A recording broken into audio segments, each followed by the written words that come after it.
కాంగ్రెస్ పాలనలో real estate రంగం దెబ్బతిన్నదని ఆరోపించారు మాజీ మంత్రి హరీష్ రావు. హైడ్రాతో ప్రజలను భయపెడుతున్నారని ఫైర్ అయ్యారు.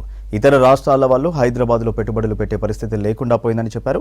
మేడ్చల్ జిల్లా కొంపల్లిలో ఇటీవల ఆత్మహత్య చేసుకున్న రియల్ ఎస్టేట్ వ్యాపారి వేణుగోపాల్ రెడ్డి కుటుంబాన్ని ఎమ్మెల్యే వివేకానందతో కలిసి పరామర్శించారు. పార్టీ తరఫున ఆదుకుంటామని భరోసా ఇచ్చారు. వేణుగోపాల్ రెడ్డిది ఆత్మహత్య కాదని కాంగ్రెస్ సర్కార్ చేసిన హత్య అన్నారు. రేవంత్ పాలనలో చేనేత కార్మికులు, రైతులు, ఆటో డ్రైవర్లతో పాటు బిల్డర్లు ఆత్మహత్యలు చేసుకుంటున్నారని ఆరోపించారు. స్టార్ట్ ఎప్పుడు చేస్తామంటే ల్యాండ్ ఫస్ట్ మనం వాళ్ళు అడగలేం కదా, మన ఓన్ లో డబ్బులు పెట్టుకొని ఒక 20-30 లక్షలైనా మనం ల్యాండ్ అడ్వాన్స్ కట్టి తర్వాత అడగాలి. కానీ నిజాయితీగా ఇస్తాము. ఈరోజు వేణుగోపాల్ రెడ్డి ఆత్మహత్య ఒక రకంగా చెప్పాలంటే ఇది కాంగ్రెస్ ప్రభుత్వం యొక్క హత్య. ఎక్కడ ఏ బ్యాంకుకు వెళ్లి అప్పు పెట్టినా నువ్వు బిల్డరు, నీకు అప్పు ఇవ్వమన్నారట. ఒకప్పుడు బిల్డర్ అంటే లైన్లు కట్టి క్యూలు కట్టి అప్పులు ఇచ్చిన బ్యాంకులు 14 నెలల కాంగ్రెస్ ప్రభుత్వ పరిపాలన పుణ్యమాని బిల్డర్ అంటే అప్పు పుట్టని పరిస్థితి వచ్చింది. ఈ 13 నెలల కాంగ్రెస్ పాలనలో ఒక్క అపార్ట్మెంట్ కూడా అమ్ముడుపోక, బ్యాంకులకు పోతే అప్పు రాక, ఇంకా దిక్కుతోచని పరిస్థితుల్లో పాపం ఆత్మస్థైర్యం కోల్పోయి వేణుగోపాల్ రెడ్డి ఆత్మహత్య చేసుకున్నాడు. నిజంగా యువ బిల్డర్, ఇప్పుడిప్పుడే పైకి వస్తా ఉన్నాడు. 39 సంవత్సరాల వయసు. ఇప్పటికైనా రేవంత్ రెడ్డి కళ్ళు తెరవాలి.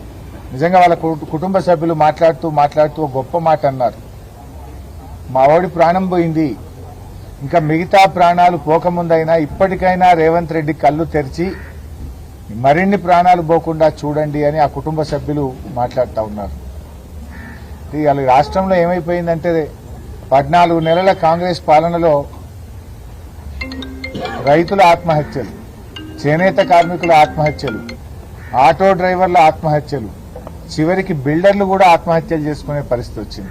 రియల్ ఎస్టేట్ రంగం అద్భుతంగా 10 ఏళ్లు వృద్ధిలో నడిచింది. లక్షలాది మంది దాని మీద బ్రతికారు.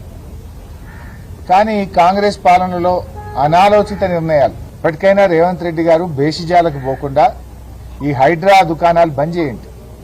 వాళ్ళ ఆయన భార్య చెప్తా ఉంది, హైడ్రా వల్లనే ఎవరొచ్చి ఫ్లాట్లు చూడడము, వెళ్లిపోవడం. ఆయన నిర్మిస్తున్నటువంటి అపార్ట్మెంట్లో హైడ్రా సమస్య గాని ఎటువంటి ఇబ్బంది లేదు. కానీ ప్రజలు భయభ్రాంతులకు లోనవుతా ఉన్నారు.